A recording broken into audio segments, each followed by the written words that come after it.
Hey, it's Chris, Liege Games. Let's do this. So, The Breach from Ludus Magnus, their latest game ending on crowdfunding right now. What do you need to know? Should you be backing it? Should you have interest in it if you like tactically driven miniature games with a hacking theme? Everything you need to know. 5 points, 10 minutes. Let's do this.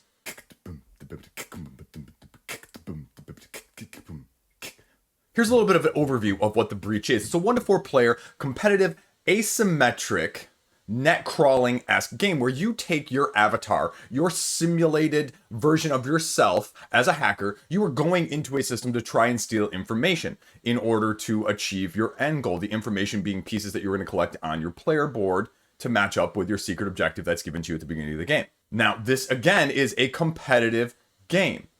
And so right there is point number 1. This is a heavily competitive game. This is heavily in the lines of the previous games from Ludus Magnus in terms of Black Rose Wars. So if you are looking for something that is a little bit less head-to-head, a little bit less mean, because let's be very frank about this game right from the get-go. This is a mean game. This has real potential to have a ton of take that. This is not a sort of, I'm doing my thing over here on the map and you're doing your thing over here on the map. You're going to be going after each other in some shape or form in order to complete your secret objective, because that's one of the 3 different ways that you have to get the information. You either fight off basically the AI, which is the computer's defense system that called the ICE, area control, putting your viruses around a section to gather information, or you attack other players and steal the information that they've already gathered. And again, full cards on the table here. That last one you will be utilizing.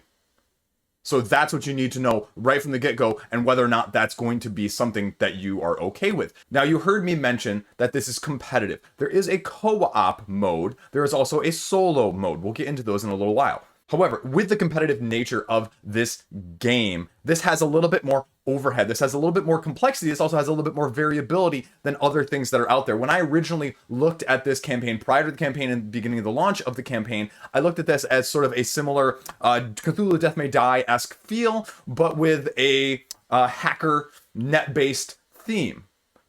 It's not that. It's not that. If you're looking for something like that, you need to go look elsewhere.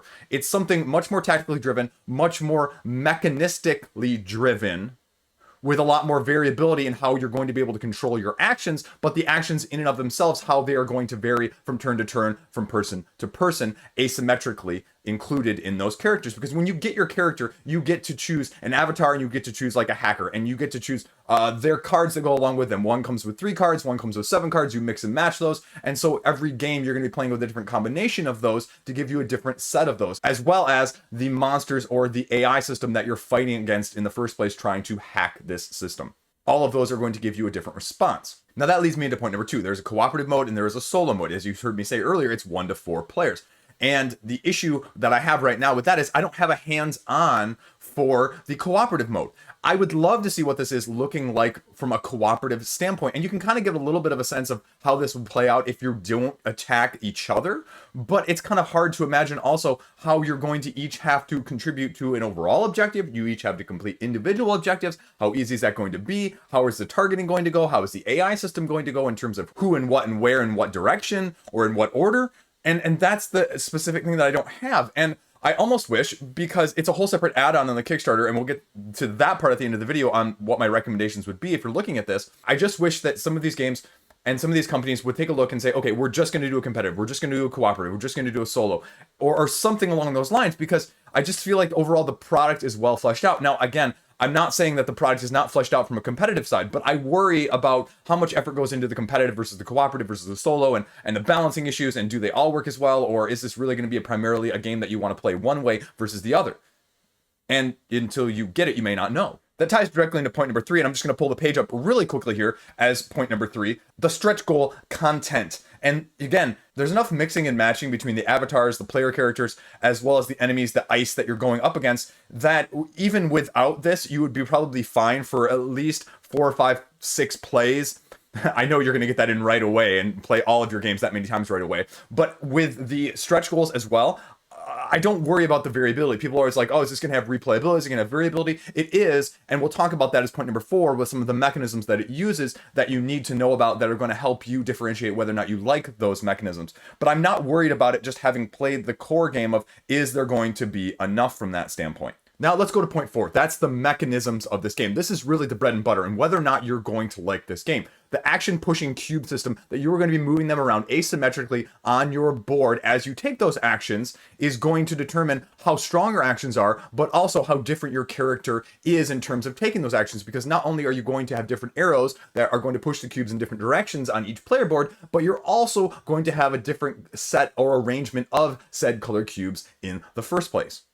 Then you are going to be taking those cubes and managing other cubes that are going to be going from the top of the board to the bottom of the board to activate either symmetric abilities or a few asymmetric abilities that are gifted by those cards that you chose earlier. Now, as you can see here, essentially what you're doing is you're having also an area control mechanism where you are placing down your viruses on the board as one of your main mechanisms. And your viruses, as you're infiltrating and hacking, if they surround an information site, one of those little spots where all of the 4 corners of the board pieces meet, well, then you get to capture it. Or if it's on the side, only 2 pieces. And essentially, you're using those to control the areas that you have. And if you're the first one to go over there and get it, well, then you can get it. But if you're not the first one, then there goes the PvP that I mentioned earlier. The other aspect of things that you really need to know is along the sides of each of your player character boards, there are slots for either viruses or virus-like tokens to be placed, depending on the damage that you take from other player characters. And it's not just you just take X amount of damage if I do X more attack than your defense. Well, you take either 1 or 2 potential slot damage on the right side. But on the other side, if you're taking damage from, say, the ice, then both of those ways, if they get filled up, they allow you to get disconnected. And disconnected then forces you to use one of your actions on the next turn to place your avatar back into the mainframe, to re-jack in, if you will. So it's not a, competitive King of the Hill style where if you knock somebody out, you're going to be way ahead, but it's also going to cause you a little bit of extra time, resource, and effort. And how do you like that? Because there is a sense of, I just lost the information and I just got knocked out of the board and having to use another action to get back into the first place of where I may not even want to be. And so it's just balancing that dynamic with these unique mechanisms on this player board, which again, all of the characters have modularity in terms of the slotting in of the cards and the effects that they are given. It gives it enough asymmetry that, like I mentioned, even without those stretch goal contents, you would be more than content if you had just the base game alone, as similar to Black Rose Wars. Point 5, symbology and how the information is presented to you. The rulebook, if you looked at it on the page, as well as the information that's being presented to you on the graphics on the board, along with the rulebook in the first place, there's a whole separate player aid for all of the iconography that's going to go along with this game. So if you are looking at one of those situations where that is not your strong suit, again, you might want to be reconsidering it because, again, it's not hard to learn, but it's something that you should consider of how much of that sort of thing do you like in a game. The iconography is not the most intuitive. It's also not the most difficult that I've seen either way. In addition, right along with that, with the rulebook, which makes it a slightly harder read than you may otherwise anticipate, because the mechanisms are not that difficult by themselves, is the terminology that they are trying to submerge and incorporate you in to really make the thematic experience a little bit more engaging. And because of that, there are a few bumps along the road that are not quite as smooth, but I didn't also have a lot of trouble with it because it is overall more than adequately put together, especially from a prototype standpoint. So, pros and cons. Pros, initially, this is not a Black Rose Wars reskin. I think a lot of people were concerned about that initially when it came out. It's not that. The mechanisms are uniquely different enough. The asymmetric nature of the characters and the mashing of the 2 decks is going to give you enough combinations that it's not just, asymmetric faction, asymmetric faction, asymmetric faction, choose your asymmetric faction. No, it's going to depend on how you move those cubes. It's going to depend on where you put your viruses. When do you choose to attack? Because although the similarity between not being able to knock out your opponent permanently in this and Black Rose Wars is there, it is also not one that is also similar in a lot of those other very nuanced aspects. Again, I'm not going to argue the overarching concept that this is a competitive as well as a potentially cooperative and solo game set in a game system where you're fighting over resources and trying to knock each other out to achieve the end victory. Yeah, it's the same, but the nitty-gritty in between is not. A second point is I like what they're doing with the miniatures to set themselves apart, because the question is, do I need more plastic gray? Well, no, you've got these colored chunks that are going along with it, and it's giving itself a way to stand apart from the only other thing we've seen out there is Sundrop, and people have mixed feelings about Sundrop as well. Pro and leading into the con for me is that these player boards are so asymmetric. There's so many actions that you have the potential of taking on a single turn. How you strategize, how you optimize them on a turn-by-turn basis in the order in which you do so, in the order in which you're pushing these cubes around so you can get them where you need to get them in an order that is going to be the most effective at the most advantageous time, it's not as straightforward and can sometimes be a little bit frustrating. That's not my forte. That's not what I am good at on this channel. I am not used to being that way. So if you're looking for something that has a little bit more of a Euro touch, these mechanisms might appeal to you because, again, you have the area control mechanism influence with the placing of the viruses on your boards as you're layering around and opening these rooms up and finding out where the information is that you need in the first place. At the same time, I can see people who are looking for more of a streamlined bash 'em up zombie side, or even something where it's more just straight take that. I knock you, you knock me, we, jostle back and forth a little bit. It's going to have too much of, oh man, I don't have, the cube in the right place and the cube needs to be over and I'm not going to be able to, and then I got to move this down. You're not going to like it from that aspect. And you know what? That's okay. That's okay. You might be better off suited with something like Black Rose Wars from Ludus Magnus, or a zombie side, or a Cthulhu Death May Die. Another thing for me personally, a con, something that I do not like with a lot of these games, is if you are going to offer a competitive and a cooperative. I did not have this with The Witcher as well when I talked about that last year, was that you're only giving us one mode to play through. It's hard for me to justify to people to say, hey, if you're looking for a good cooperative game, go check this one out, right? I can't talk to you about it from a cooperative game standpoint. I would love to talk to you about it from a cooperative standpoint. I love cooperative games, but I don't have a cooperative mode. I don't have the cooperative elements. I don't have that aspect to be able to talk to you about it. And so that's a little frustrating for me personally, because I think, cards on the table here, I would prefer this game as a cooperative game. That is my own personal nature, but I can't speak to how it compares to the other cooperative games out there, even though it's doing some unique mechanistic things, because I can't see how perfectly they're going to work or not with the elements that are there in the first place from the competitive side. And that leads into, again, we'll talk about it in a minute, what should you back if you're really looking at this? And my recommendations from that aspect. Now, some of you are going to hear me mention the word Euro and optimization and action management and that aspect, and you're going to go, oh, well, Chris, I've played the rulebook. There's nothing like that. It's not even close to that. Well, you're right, but it's much more that aspect than it is just a straight up dungeon crawl, choose an action, have it go, like move, bash, move, bash. It's more nuanced than that, and how you take the actions with the cube selection is going to affect the strength of them as well, based on the color in the location that they're stemming from. And planning that out in a coordinated effort, like one of those little puzzles where you have to slide the pieces around like this, is going to take a little bit more effort than your I choose action, move, I choose action, attack. And you just have to be aware of what you're getting yourself into when you're looking at that from that standpoint. At the same time, the complexity is not enough that if you're looking for something super complex, more narrative campaign, to compare it to a few other things out there, if you're looking for something that is highly complex, versus, zombie side to Earth Under Siege Flashpoint that I reviewed earlier in this year, this falls solidly somewhere, if zombie side was a 1 and Earth Under Siege Flashpoint is a 10 in terms of complexity and difficulty, this falls somewhere probably in the middle of maybe a 6. And so that sort of gives you a range of, okay, it's not definitely on the lighter side, it's definitely not all the way at the heavier side, it sort of is somewhere sort of close to the middle. And you could easily introduce it to newer people and have them relatively understand it. But if they had a little bit more of a background already, they would have no problem grasping it in the first place.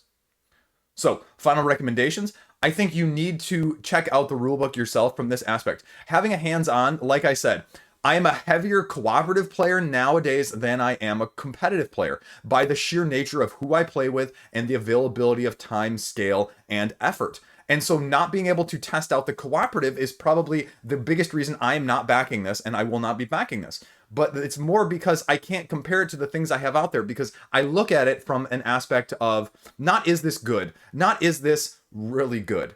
You know, I need excellence for what it is bringing. And for me, I play more competitive. And without having the hands-on competitive nature of the excellent competitive nature games that I have already, I can't justify the price point. Now, there are no other tactical crawlers-ish exploration games, tactical miniature games that I have played like this either. So it does fit differently than the other ones that I mentioned, you know, using that same similar scale. So if you're looking for something PvP-esque with a little bit of player versus environment as well, this one might fit because it's a little bit more complex in nature without making you, you know, sort of wonder what you're doing. The rulebook is not that difficult to read. It's not that long of a teach. And so there's not going to be as much difficulty from that aspect as a lot of these other dungeon crawls. I mean, I'm looking around me and going Rise of Moloch, the others. The learning curve on the one versus alls is much higher than anything like this. Though the campaign games, Madara, much higher than this. Zombicide, much lower. But it's somewhere in the middle from all of those aspects. But for me, the ultimate test for this is, can I get this to the table? And the problem is, with this type of exact game, in the long run, comparatively, because the game is going to go a little bit longer depending on how much take that there is, how much interaction that is. If everyone plays multiplayer solo, it will probably be over a little bit quicker, and it will force you to bash each other because you will run out of the information that you can't get otherwise.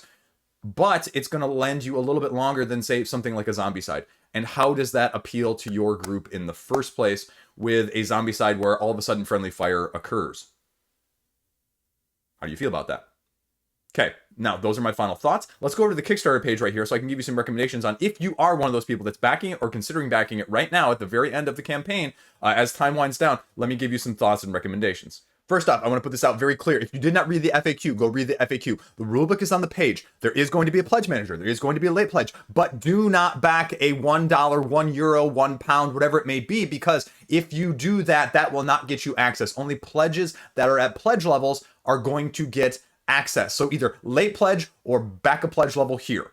Okay, now let's get into the nitty gritty here. Now we scroll down here and you see the core box content. I'm just skipping right to this so you guys don't have a lot of fluff in this video. The firewall, the breacher components, all of the avatar stuff, the database that you're fighting through, the iconography, the tokens, all of that. Here's the stretch goal content. And the reason why I'm saying this is having these as different avatars already is going to give significant replayability. Having just a few of the ice as well, again, significant replayability. So if you did nothing else, as is most often my recommendation for most crowdfunding campaigns, the core pledge with the stretch goals, especially miniature driven, is going to be by far and away your best value. And so that is no different in this campaign. So if you're interested at all, if you have any doubts whatsoever, well, one, you probably shouldn't be backing at all. You should probably be waiting for the late pledge that I mentioned earlier, because like I just said, you cannot do the $1, €1, whatever and get in.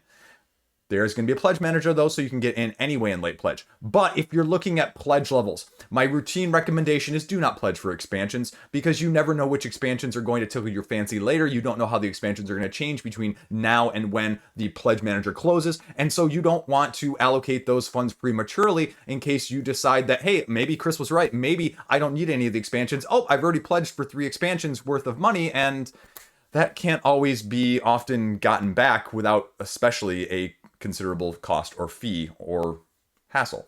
So, and that's I'm not pointing at Ludus Magnus, I'm pointing at across the board, whoever it may be on any of the crowdfunding sites. And so all of this extra stuff is just great. Now, here is the thing that you need to consider if you are more of my type of gamer. Here's the Prometheus box content, very similar to what they did with the aspect of the cooperative nature in Black Rose Wars as well. Big Titan guy, everybody goes up against him, he gets a whole bunch of other little guys, and it adds a few other things to it. That's the cooperative expansion.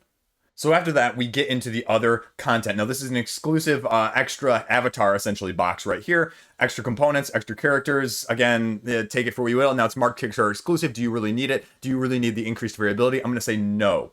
Kabuki Knights. This is offering a 5 to 6 player expansion as well. Again, with increased avatars, increased ice as well that to go along with it. The next expansion is Kabuki Knights. This is an increased 5 to 6 player aspect. It's going to be brought with this expansion, 2 additional avatars, additional components to go along with that. Again, I don't really think that that's absolutely necessary, especially with all the stretch goal material in the first place, unless you really want, as they describe it, Oriental theme more incorporated. Now, this is the other sort of one I have mixed feelings on as well with my other conversation earlier. The Erebus box content. This is bringing a team mode, a semi-competitive team mode, or semi-cooperative, I guess is what I think this is what they called it.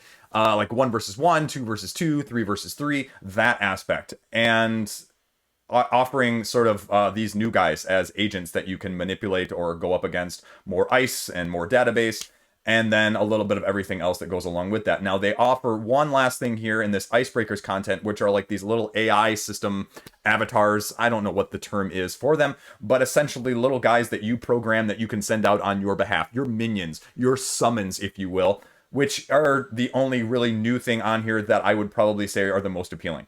Of all of these, I guess ranking them easily, I guess it would be the cooperative expansion if you are a cooperative person. If you're not, well, then that moves to the bottom list altogether. But otherwise, apart from that, I would say this Icebreakers content is probably number 1.